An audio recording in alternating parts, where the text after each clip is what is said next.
Assalamualaikum warahmatullahi wabarakatuh. Selamat pagi, salam sejahtera untuk kita semua.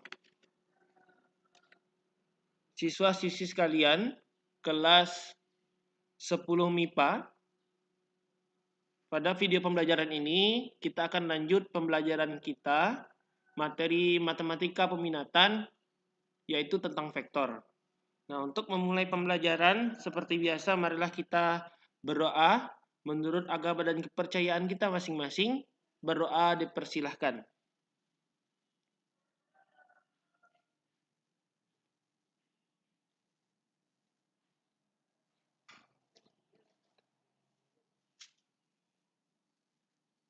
Berdoa selesai. Oke, kita udah cukup lama menghadapi kondisi pembelajaran secara online ini. Semoga kalian tetap semangat, tetap terus giat dan belajar, dan memperhatikan segala macam materi yang disampaikan oleh Bapak Ibu Dewan Guru sekalian. Untuk itu, dalam pembelajaran hari ini, kalian diminta untuk mengamati video yang Bapak buat, di mana video ini memuat materi tentang vektor. Nah, untuk itu, mengecek kehadiran kalian, seperti biasa, silahkan mengetik nama lengkapnya di kolom komentar dan menjawab soal yang telah Bapak berikan sebelumnya sebagai syarat dalam absensi. Jadi contohnya misalkan Bapak memberikan kalian soal, misalkan Budi, ini soalnya tentang materi yang sebelumnya. Jadi nanti Budi pas absen, jadi Budi hadir, ini jawaban saya Pak. Nah gitu. Jadi setiap orang akan mendapatkan soal dari Bapak. Untuk sebagai syarat absensi agar kalian sebelum pembelajaran hari ini, kalian sudah membaca dulu materi sebelumnya. Karena ini pasti akan berkaitan dengan materi-materi yang akan disampaikan nanti. Selanjutnya, silahkan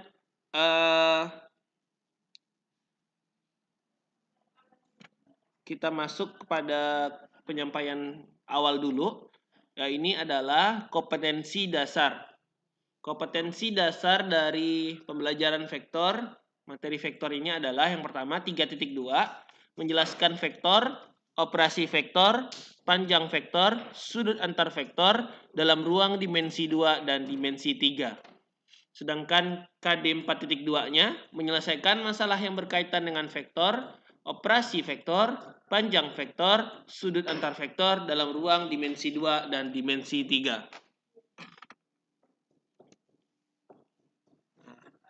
Untuk selanjutnya adalah tujuan pembelajaran.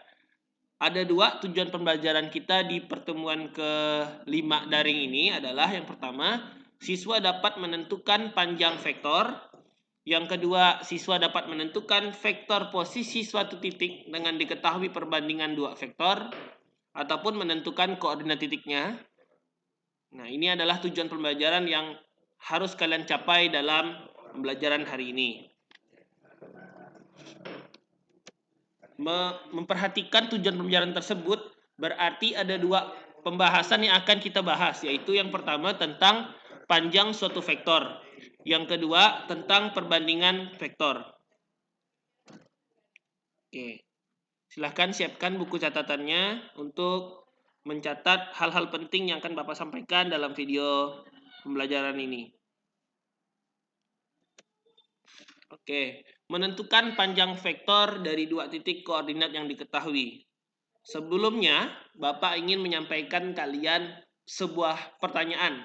Apakah kalian mengingat konsep dari teorema Pitagoras yang kalian pelajari saat di bangku SMP? Konsep teorema Pitagoras. Kenapa Bapak sampaikan ini? Karena dalam menentukan panjang vektor ini diperlukan konsep-konsep teorema Pitagoras tersebut. Ada yang tahu? Silahkan diingat-ingat kembali lagi konsep teorema Pitagoras. Jadi, teorema Pitagoras itu berbunyi kuadrat sisi terpanjang sama dengan jumlah kuadrat sisi lainnya. Jadi Bapak ulang, kuadrat sisi terpanjang sama dengan jumlah kuadrat sisi-sisi lainnya untuk jenis segitiga siku-siku. Jadi teorema Pitagoras khusus untuk segitiga siku-siku, di mana kita dapat langsung mengidentifikasi mana sisi terpanjangnya, mana sisi penyikunya gitu. Nah, tentunya ini akan kita gunakan. Nanti kita lihat pengaplikasiannya. Nah, dari gambar di samping, perhatikan gambar ini, berarti titik A ini adalah koordinatnya X1, Y1. Sedangkan titik B ini adalah X2, Y2. Ini kan vektor AB ya, vektor AB. Di mana titik pangkalnya adalah A, titik ujungnya adalah B. Jadi vektor berarahnya adalah vektor AB. Nah, sebelumnya kita sudah mempelajari tentang menentukan vektor dari dua titik ya, yaitu rumusnya adalah X2 kurang X1, Y2 kurang Y1. Dalam artian koordinat AB berarti si X2-nya adalah si B. Berarti XB kurang XA, YB kurang YA. Selanjutnya, jadi kalau kita mau cari panjang vektor AB, kita dapat menerapkan teorema Pitagoras. Nah, coba perhatikan gambar ini. Ini kan sisi terpanjangnya. Nah, ini kan membentuk segitiga siku-siku. Nah, berarti ini dapat kita terapkan teorema Pitagoras. Nah, di mana dalam konsep teorema Pitagoras, untuk segitiga siku-siku berlaku kuadrat sisi terpanjang, berarti sisi terpanjang di sini adalah AB, sama dengan jumlah kuadrat sisi lainnya. Ini ditambah ini. Nah, apa yang dapat kalian tentukan dari AC? Cara menentukan AC, panjang AC, yaitu dengan ini kan dari titik sini sampai ke C, itu kan panjangnya X2. Sedangkan dari sini sampai ke A, dari titik Y1 sampai ke A ini, jaraknya adalah X1. Karena kan berhentinya di sini. Berarti dari sini ke sini X1, dari sini ke sini X2. Berarti menentukan panjang AC itu X2 kurang X1. Nah, sama halnya menentukan BC. Berarti kan Y2 kurang Y1 karena Y1-nya yang di sini. Berarti BC-nya Y2 kurang Y1. Ingat tadi kuadrat sisi terpanjang sama dengan jumlah kuadrat sisi lainnya. Kuadrat sisi terpanjangnya adalah vektor AB, berarti dilambangkan seperti ini. Jadi panjang vektor itu dilambangkan seperti mutlak seperti ini. Jadi ada tanda mutlak, dalamnya itu ada vektornya. Jadi penulisannya biasanya seperti itu umumnya. Nah, berarti kan ini jadi akar. Kenapa? Karena di sini kan kuadratnya sudah saya pindahkan jadinya akar kan. Akar X2 kurang X1 kuadrat ditambah Y2 kurang Y1 kuadrat. Nah, ini adalah rumus untuk menentukan panjang suatu vektor.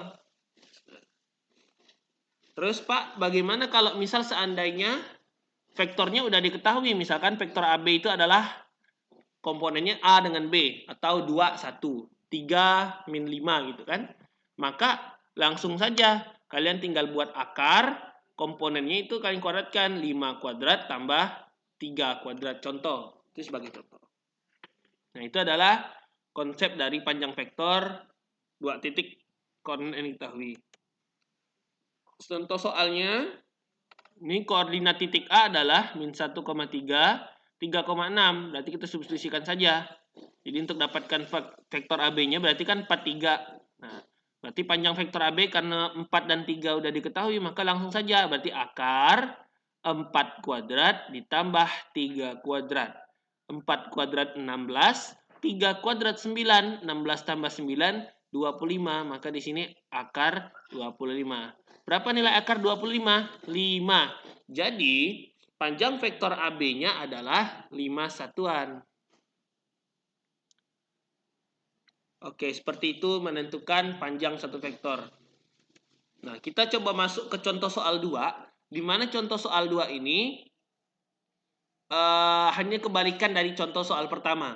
Di mana kalau contoh soal pertama itu ditanya, contoh soal pertama kan ditanya panjang vektornya.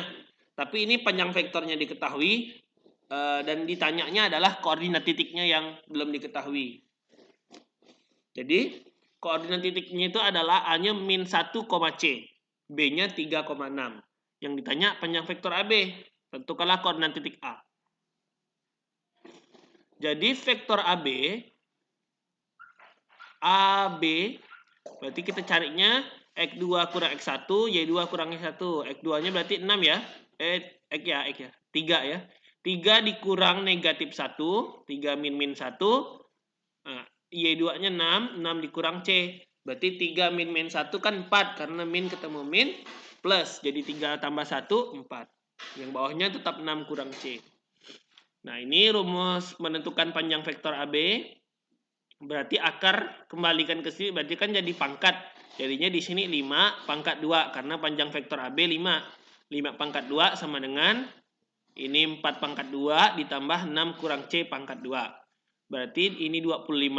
4 pangkat 2 kan 16. Langsung Bapak pindahkan ke sini, jadinya dikurang 16. 25 kurang 16, 9. Nah, berarti kan ini kan pangkat ya. Kalau pangkat dipindahkan jadinya plus minus akar. Jadinya 6 dikurang C sama dengan plus minus akar dari 9. Akar sini.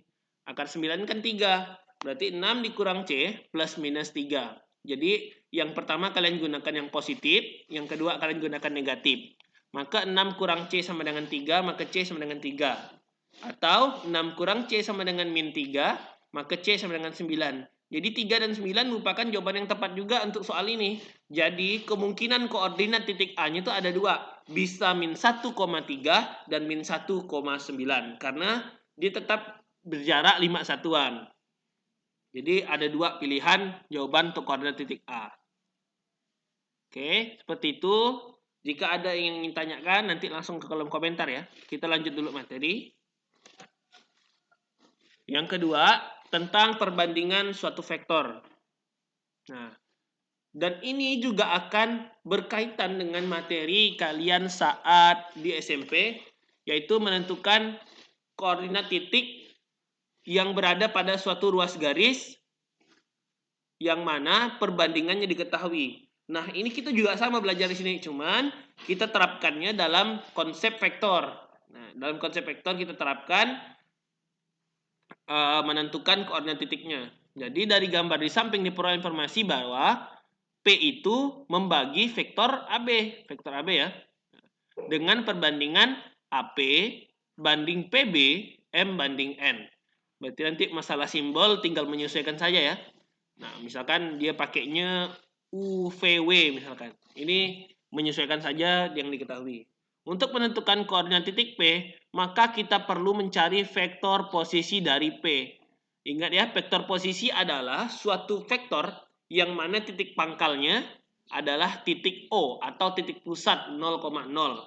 Nah, maka kita dari vektor posisi disajikan vektornya, berarti kita langsung tahu koordinatnya berapa. Berarti di situ hasilnya koordinat titik P.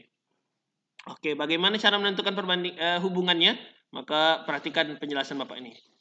Berarti kan vektor AP banding vektor PB, M banding N. Berarti kalau ini kan AP per PB, ini kan M per N, maka Bapak kalikan silang. Berarti N dikali A vektor AP sama dengan M dikali vektor PB. Nah, kemudian ingat yang kemarin kita pelajari. Vektor AP mencari koordinat titiknya adalah vektor posisi P dikurang vektor posisi A. Berarti kan P kurang A. Jadi kalau AP, P kurang A. Kalau PB berarti B kurang P. Jangan lupa M dengan N-nya. Kemudian dikalikan secara sifat distribusi. Berarti N kali P, N kali A. Kemudian M kali B, M kali P. Maka Bapak gabungkan vektor posisi P-nya. Berarti yang ini tetap NP-nya, yang MP-nya Bapak pindahkan ke sini. Jadinya MP dikurang NP sama dengan NA ditambah MB. Sehingga M tambah N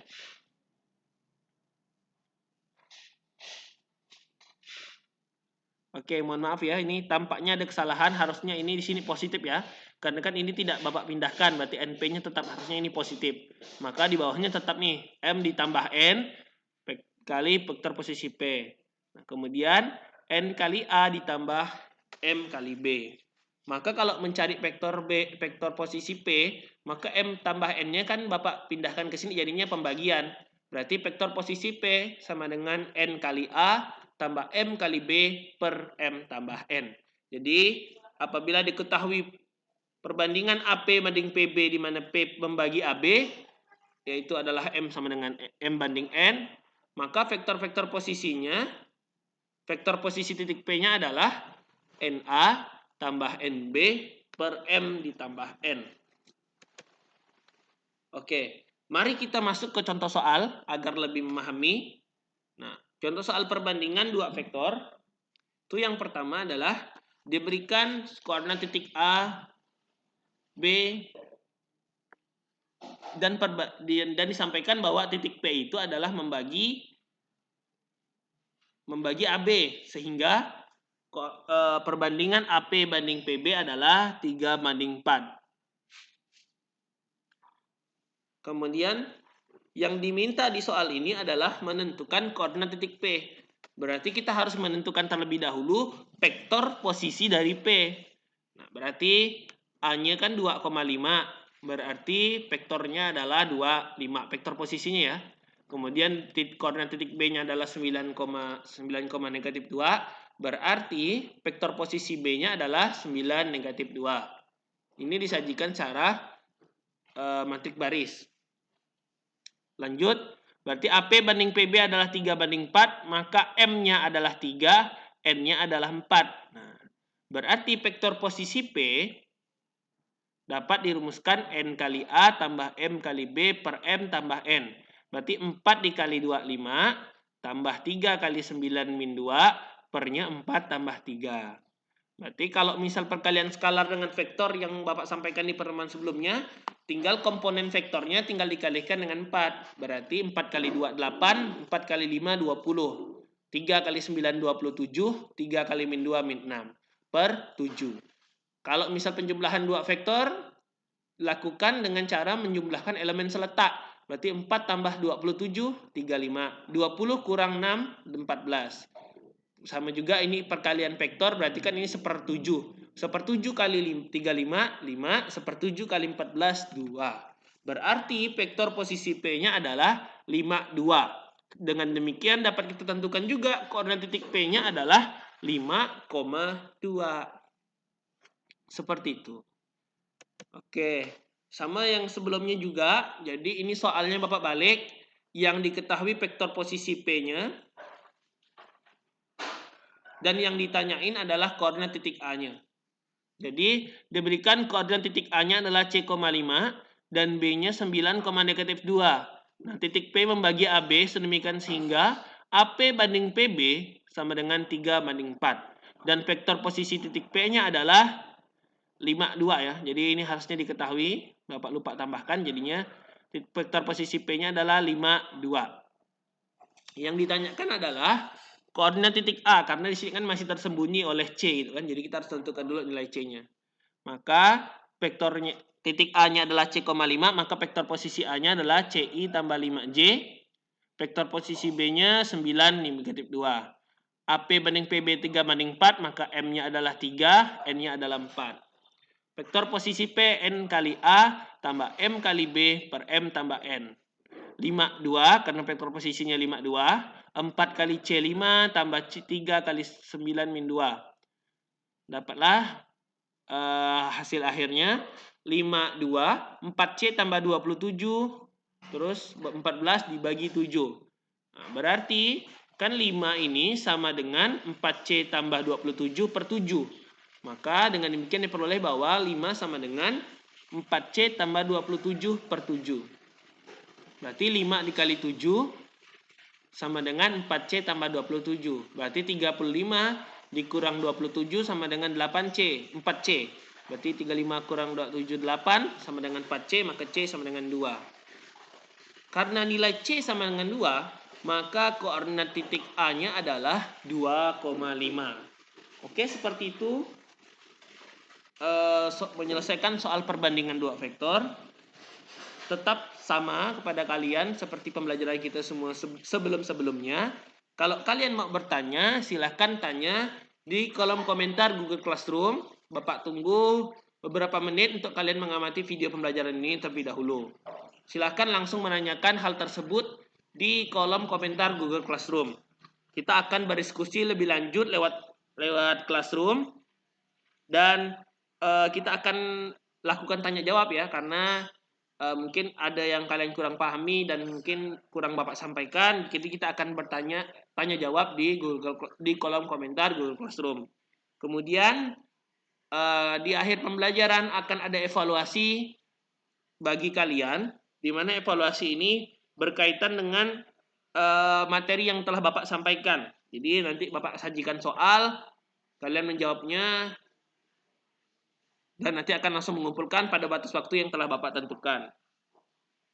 Nah, mungkin itu saja dalam video pembelajaran hari ini. Bapak ucapkan terima kasih kepada kalian yang telah mengamati video pembelajaran ini. Nah, untuk mengakhiri pembelajaran, sebelum kita akhiri, marilah kita berdoa. Berdoa dipersilahkan.